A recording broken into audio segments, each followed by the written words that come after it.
नमस्कार। आज हम एक बहुत ही खास शख्सियत की जीवन और उनके विचारों की गहराइयों में उतरेंगे। नमस्कार। हाँ, एक ऐसी हस्ती जिन्होंने भारत की आध्यात्मिक चेतना को पूरी दुनिया में एक नई पहचान दी। बिल्कुल, स्वामी विवेकानंद। हमारे पास स्वामी विवेकानंद आध्यात्मिक यात्रा और संदेश नाम के लेख से कुछ जरूरी हिस्से हैं। और हमारी कोशिश रहेगी कि इन्हीं अंशों के जरिए उनकी जो पूरी यात्रा है उसे समझे। हाँ, हम देखेंगे उनके बचपन की जिज्ञासा से लेकर फिर वो शिकागो का मंच और उनका जो स्थायी संदेश है उस तक का सफर। बिल्कुल। और ये भी कि कैसे उनके जीवन में आध्यात्मिकता और एक मजबूत तार्किक सोच का एक अनोखा संगम दिखता है। सही कहा। तो चलिए इस अद्भुत प्रेरणा देने वाली कहानी की शुरुआत करते हैं। चलिए। तो शुरुआत उनके जन्म से 12 जनवरी 1863 कोलकाता। हाँ, और जन्म के समय नाम था नरेंद्र नाथ दत्त। स्रोत इस बात पर काफी जोर देते हैं कि उनके माता पिता का उन पर बहुत गहरा असर पड़ा। बिल्कुल। पिता विश्वनाथ दत्त एक जाने माने वकील थे, तर्कशील व्यक्ति, और माँ भुवनेश्वरी देवी वो बहुत धार्मिक थीं, करुणामयी। तो ऐसा लगता है जैसे एक तरफ से तर्क मिला, दूसरी तरफ से आध्यात्म। हाँ, विरासत में ही ये संगम मिला उन्हें। बचपन का एक किस्सा है, ये लेख भी बताता है, जो उनकी सोच दिखाता है। छोटे थे, माँ से पूछा शिवजी को देखना है। हाँ, बच्चे थे, जिद की होगी। तो माँ का जवाब देखिए कितना गहरा था। बोली, शिव तुम्हारे अंदर ही तो है, बस अपने डर को हटा दो। कमाल है, निर्भय बनो। हाँ, और कहते हैं कि यही बात, निर्भय बनो, उनके लिए जैसे जीवन का मंत्र बन गई। बचपन से ये बीज पड़ गया था। वे बचपन से ही अलग थे, खेलकूद, संगीत, कविता सब में रुचि थी। हाँ, बहुमुखी प्रतिभा। पर मन में गहरा सवाल हमेशा रहता था, क्या भगवान को सच में देखा जा सकता है? इतनी कम उम्र में ये दिखाता है कि उनकी तलाश कितनी गहरी थी। सही। और स्रोत भी यही कहते हैं कि बचपन की ये जो निर्भयता थी और सच जानने की जो इच्छा थी, यही उनके आगे के जीवन और संदेशों की नींव बनी। ये कोई सिर्फ दिमागी कसरत नहीं थी, ये उनके स्वभाव का एक अटूट हिस्सा था, एक आग थी अंदर। फिर उनकी पढ़ाई हुई कलकत्ता के अच्छे कॉलेजों में, presidency college, Scottish church college. जी, और वहां उन्होंने पश्चिमी दर्शन को भी खूब पढ़ा। Herbert Spencer, Kant, Hegel, Mill, इन सब के विचारों को जाना। हाँ, लेकिन उनकी खासियत थी, जैसा स्रोत बताते हैं, कि वो हर बात को तर्क और अपने अनुभव पर कसते थे। ऐसे ही मान नहीं लेते थे कुछ भी। नहीं, और इसी खोज में वो कई साधु संतों से मिले और सीधा एक ही सवाल पूछते थे, क्या आपने भगवान को देखा है? हाँ, पर कहीं से भी उन्हें वो जवाब नहीं मिला जो दिल को छू जाए, जो संतुष्ट कर दे। और यहीं पर एक दिलचस्प कश्मकश दिखती है। एक तरफ तो भारतीय अध्यात्म की गहरी प्यास और दूसरी तरफ पश्चिमी तर्क की वो पेनी नजर। जी, दोनों चीजें थी उनके अंदर। सही।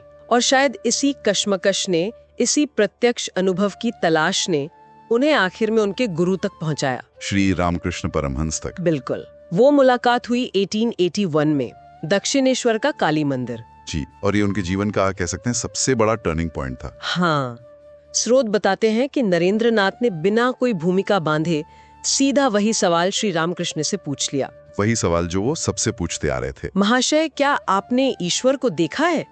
आवाज में शायद थोड़ी चुनौती भी रही होगी। हाँ, और सालों की तलाश की प्यास भी। और श्री रामकृष्ण का जवाब, लेख कहता है, बिल्कुल सहज, बिल्कुल सीधा, मुस्कुराते हुए कहा। क्या कहा उन्होंने? हाँ, देखा है, ठीक वैसे ही जैसे मैं तुम्हें देख रहा हूँ, बल्कि इससे कहीं ज्यादा साफ, और उनसे बातें भी करता हूँ। सोचिए क्या असर हुआ होगा नरेंद्र पर। बिल्कुल, जैसे बिजली का झटका लगा हो। सालों की जो तलाश थी, मानो एक पल में खत्म हो गई। क्योंकि पहली बार किसी ने अनुभव के आधार पर जवाब दिया था, किताबी बातें नहीं। सही। धीरे धीरे उन्होंने रामकृष्ण को अपना गुरु माना, और गुरु ने भी शिष्य को पहचान लिया था। स्रोत बताते हैं कि रामकृष्ण अक्सर कहते थे, ये नरेन सिर्फ बंगाल या भारत के लिए नहीं है, इसे तो पूरी दुनिया को जगाना है।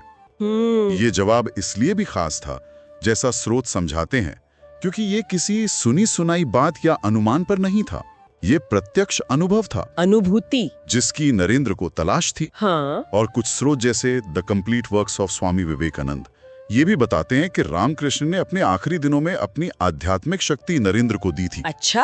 हाँ, इससे स्रोत ऐसे देखते हैं कि गुरु ने अपने सबसे काबिल शिष्य को चुना, दुनिया के कल्याण के बड़े काम के लिए तैयार किया, अपना आध्यात्मिक उत्तराधिकारी बनाया। ये सिर्फ ज्ञान देना नहीं था, शक्ति देना भी था। बिल्कुल। फिर 1886 में श्री रामकृष्ण चले गए, महासमाधि ले ली। उसके बाद नरेंद्र नाथ दत्त ने संन्यास लिया और बन गए स्वामी विवेकानंद। हाँ, अब उनका जीवन गुरु के संदेश और भारत के लिए था। स्रोत बताते हैं कि उन्होंने फिर पूरे भारत की यात्रा की, एक परिव्राजक की तरह, मतलब घुमक्कड़ सन्यासी। हाँ, पैदल हिमालय से लेकर नीचे कन्याकुमारी तक। बिल्कुल, पूरे देश की आत्मा को महसूस किया उन्होंने। और इस यात्रा में उन्होंने देखा क्या? उन्होंने भारत का दर्द देखा, गरीबी, भूखमरी, अशिक्षा, जाति पाति, अंधविश्वास, सब कुछ। लोगों का दुख देखकर यकीनन मन पिघल गया होगा। बहुत।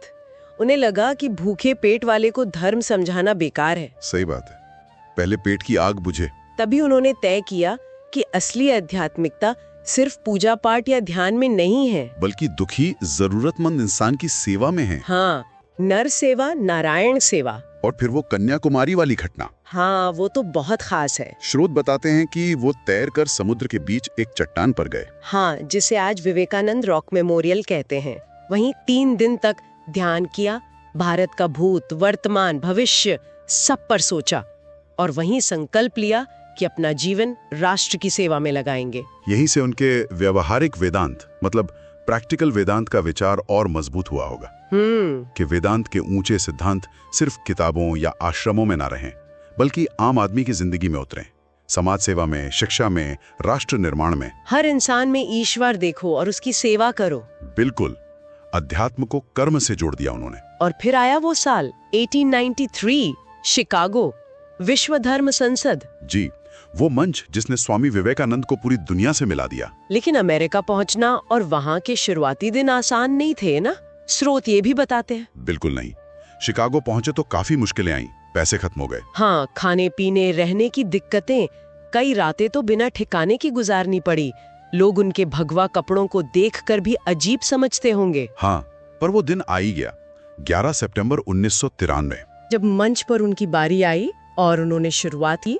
Sisters and brothers of America, America वासी बहनों और भाइयों, कहते हैं बस इन शब्दों में ही ऐसा जादू था कि पूरा हॉल, करीब 7000 लोग खड़े हो गए और तालियां लगभग 2 मिनट तक बजती रहीं। ये सिर्फ शब्द नहीं थे, ये दिल से निकली आवाज थी जो सीधे दिलों तक पहुंची। बिल्कुल, एक अपनेपन का एहसास कराया उन्होंने। अपने उस भाषण में, जैसा स्रोत बताते हैं, उन्होंने कट्टरता और नफरत की खूब निंदा की। हाँ, और सभी धर्मों की एकता, सहिष्णुता, भाईचारे का संदेश दिया। उन्होंने कहा कि जैसे सारी नदियां आखिर में समुद्र में ही मिलती हैं, वैसे ही सारे धर्म एक ही ईश्वर तक ले जाते हैं, रास्ते भले अलग हो। एक स्रोत, स्वामी विवेकानंद इन अमेरिका, उसमें एक बड़ी दिलचस्प बात लिखी है। क्या? कहते हैं कि भाषण से ठीक पहले स्वामी जी अपने लिखे हुए नोट्स खो चुके थे। अच्छा, तो उन्होंने बिना नोट्स के बोला? हाँ, जो भी कहा सीधे मन से कहा, और शायद यही उनकी सबसे बड़ी ताकत बन गया। कमाल है। पर ये सोचना भी जरूरी है कि उस भाषण का इतना जबरदस्त असर हुआ क्यों। हाँ, क्यों? स्रोत कई बातें बताते हैं। एक तो उनका संदेश यूनिवर्सल था, मतलब पूरी दुनिया के लिए था, और उस समय जरूरत भी थी ऐसे संदेश की। ठीक। दूसरा, पश्चिम शायद पहली बार भारत के किसी प्रतिनिधि को इतने आत्मविश्वास और इतनी स्पष्टता से बोलते सुन रहा था। और तीसरा, जो सबसे अहम है, विवेकानंद ने भारत की गहरे वेदांत दर्शन को एक मॉडर्न, लॉजिकल और जोशीली भाषा में पेश किया। ऐसी भाषा जिसे पश्चिम समझ सके, उससे जुड़ सके। बिल्कुल, उन्होंने जैसे पूरब और पश्चिम के बीच एक पुल बना दिया। उस समय सोचिए, पश्चिम में भारत की छवि क्या थी? अक्सर पिछड़ा हुआ, अंधविश्वासी देश। हाँ, विवेकानंद ने उस छवि को तोड़ा। बिल्कुल तोड़ा। शिकागो में तो धूम मच गई। उसके बाद स्वामी जी करीब 4 साल अमेरिका और इंग्लैंड में रहे। हाँ। जगह जगह गए, लेक्चर दिए, वेदांत, योग, भारत की आध्यात्मिकता के बारे में बताया। और उन्होंने बार बार इसी बात पर जोर दिया कि धर्म का मतलब सिर्फ रीति रिवाज नहीं है। नहीं, असली मतलब है अपने अंदर की दिव्यता को पहचानना, सेल्फ रियलाइजेशन, और दूसरों की सेवा करना बिना किसी स्वार्थ के। जी। और उनके व्यक्तित्व और विचारों से बहुत लोग प्रभावित हुए पश्चिम में, बुद्धिजीवी भी, आम लोग भी। कई शिष्य बने, जिनमें एक खास नाम आता है मार्गरेट नोबल। हाँ, जिन्हें स्वामी जी ने नाम दिया निवेदिता, सिस्टर निवेदिता। और वो भारत आई और यहीं बस गईं, महिलाओं की शिक्षा और देश सेवा में अपना पूरा जीवन लगा दिया। स्रोत भी इसका जिक्र करते हैं। बिल्कुल, एक बड़ा योगदान था उनका। ये यात्रा बहुत सफल रही, लेकिन उनके पत्रों से पता चलता है कि ये आसान नहीं थी व्यक्तिगत रूप से। हाँ, जाहिर है, लगातार घूमना, भाषण देना, लोगों से मिलना, स्वास्थ्य पर असर तो पड़ेगा ही। बहुत तनाव रहता था, कभी कभी अकेलापन भी महसूस होता था, स्रोत बताते हैं। पर मिशन के लिए उनका जो समर्पण था वो कभी कम नहीं हुआ। बिल्कुल नहीं। और पश्चिम में वेदांत सेंटर्स की स्थापना करना, ये उनका एक बहुत ही महत्वपूर्ण और दूर की सोचने वाला कदम था। हाँ, क्यों? क्योंकि इससे भारतीय दर्शन पश्चिम में सिर्फ एक पढ़ने सुनने की चीज नहीं रह गया, वो एक जीती जागती आध्यात्मिक परंपरा बन गया। अच्छा। उन्होंने सिखाया कि वेदांत को जीना कैसे है। ये केंद्र आज भी काम कर रहे हैं, ये उनकी दूरदर्शिता दिखाता है। फिर 1897 में स्वामी विवेकानंद भारत लौटे। और क्या स्वागत हुआ होगा उनका। अभूतपूर्व। स्रोत बताते हैं कि पूरे देश ने उन्हें सिर आंखों पर बिठाया। आना भी चाहिए था। भारत आकर उन्होंने अपने गुरु के नाम पर रामकृष्ण मिशन की स्थापना की। हाँ, श्री रामकृष्ण परमहंस के नाम पर। और उसका सिद्धांत वाक्य क्या रखा? आत्मनो मोक्षार्थम जगत हिताय च। मतलब अपने मोक्ष के लिए और जगत के कल्याण के लिए काम करना। क्या बात है, स्वकल्याण और पर कल्याण दोनों साथ साथ। बिल्कुल। और ये मिशन आज भी हम देखते हैं देश विदेश में कितने काम कर रहा है।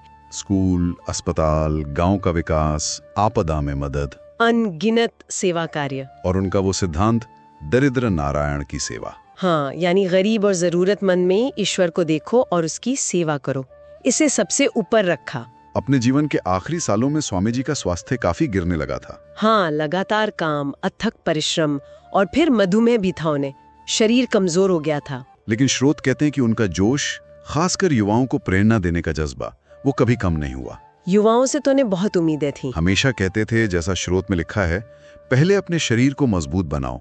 शरीर ही मंदिर है जिसमें आत्मा रहती है। शारीरिक, मानसिक, आध्यात्मिक तीनों तरह की शक्ति पे जोर देते थे। एक और बात है जिसका जिक्र स्रोत करते हैं, जैसे the life of Swami Vivekananda वाली किताब में। क्या? कि स्वामी जी ने कई बार पहले ही कह दिया था कि वो 40 साल की उम्र पार नहीं करेंगे। अच्छा, उन्होंने भविष्यवाणी की थी। हाँ, संकेत दिए थे और वैसा ही हुआ।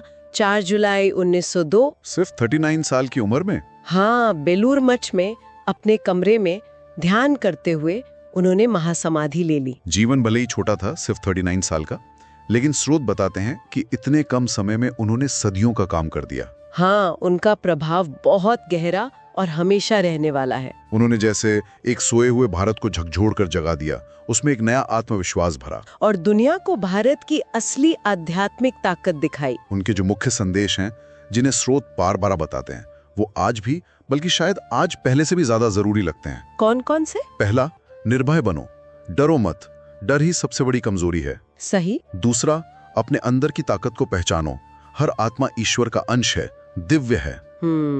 तीसरा, सेवा ही सबसे बड़ा धर्म है, जरूरतमंदों की मदद करना ही सच्ची पूजा है। नर सेवा, नारायण सेवा। चौथा, शिक्षा का असली मकसद है चरित्र बनाना, सिर्फ दिमाग में जानकारी भरना नहीं। Personality development. बिल्कुल।